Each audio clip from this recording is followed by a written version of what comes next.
Welcome to NeoRoyal, House of Pricey Cardboard. With the release of Streets of New Capenna, I thought I would share with you the cards that caught my attention. I currently have a little over 12 decks that I maintain every set, so I tend to try out a lot of cards over the months. Without further ado, let's jump straight into the list.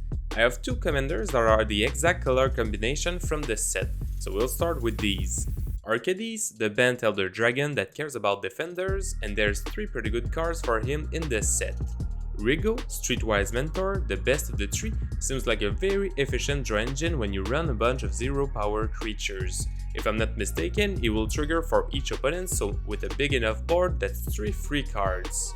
Endless Detour is a very versatile removal, being both a counter spell and a target removal. You also eat their next draw, which is nice. And of course the new band Triumph to fetch with all the green ramp.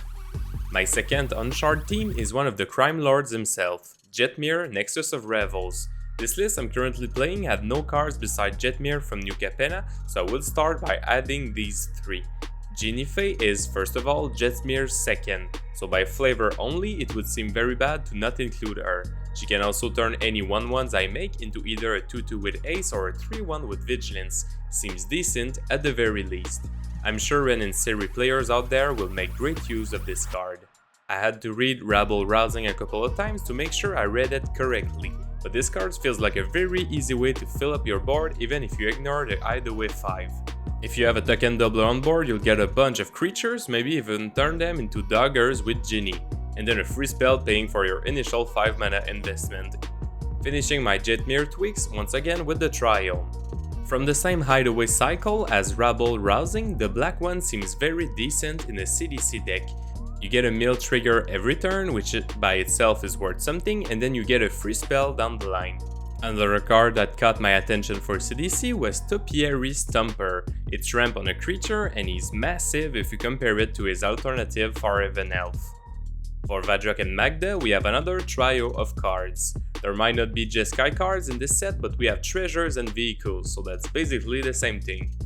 Horde Hauler feels like a very easy way to make a bunch of treasures. I wish it cost 3 to get all the Sun Titan recursions on it, but with the stats and everything, I can't complain.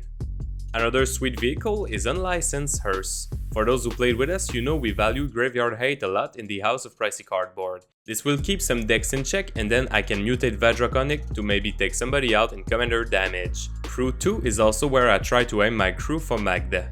The third card, you probably already saw it making waves on the internet. It's Professional Phase Breaker. Another card that can make treasures up to 3 per turn and turn these treasures into card advantage. Very efficient and well-rounded for the strategy of the list. For my other Ikoria Rockstar, Zerda, Halo Fountain is a repeatable draw engine, token maker, or even a win condition. The deck is packing a lot more plains than mountains, so the cost doesn't scare me too much.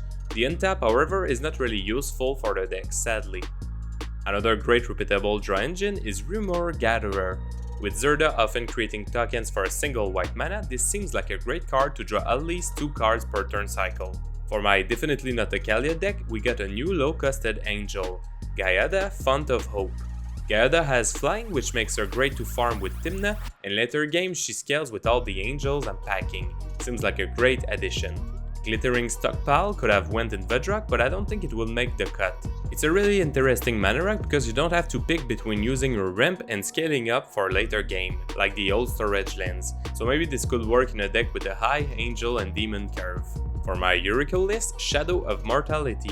It's 1 less mana than Draco, but it's actually playable in the later game.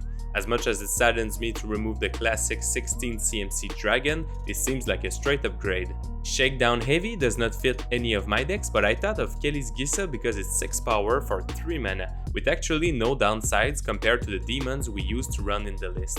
If anything, it can draw you a card or 2 before dying, which is neat. Another one for Kelly's collection, Undercover Operative is a sweet new clone for the Garuda deck, making sure you keep at least 1 Demon Kraken in case of a board wipe. While Arcane Bombardment feels a bit slow at 6 mana and triggering once per turn, I could see it trigger a lot of things in Kelly's Captain Ripley Vance deck. Mana Geyser every turn? It's more likely than you think. For the second half of the list, I picked a couple of honorable mentions. I couldn't find a deck to fit them in, but they seem like great card. Ledger Shredder is kinda like a 2 mana Crumb, especially good if you are in a graveyard deck. Fatal Grudge seems like a nice removal, it cantrips and well-placed edicts can be devastating for your opponents who rushed out their best permanent. Mage's Attendant is the first card in a long time to offer a counter spell on a white card. It's also 2 creatures into 1, so I'm sure some decks will use it and just have the counter sitting there as a bonus. Make Disappear joins the really effective counter spell for multicolored deck. If you can sacrifice a creature, you're almost guaranteed to counter the spell and there is no type restriction. Patch Up is really interesting as well. In a Soul Sister deck, you could bring up 3 1-drops back from the grave, but it's probably more reasonable to aim for a 2-drop and a 1-drop, still pretty decent in the right deck. Riveteers Charm is my favorite out of the cycle, sadly I don't have a Jund deck to run it.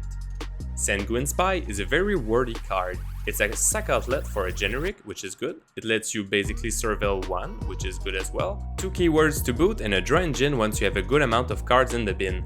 I'm sure a graveyard deck or a keyword soup in black can make great use of this. As for Scheming Fence, he seems like a nice headbearer type of card to slow down your opponents without taking them out completely like with an Oubliette.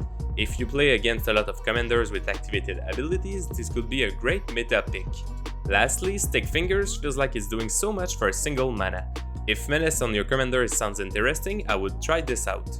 Maybe I could try this in Tymna Vial. Thank you for taking the time to watch this video. Tell me in the comments what cards you are looking forward to put in your decks.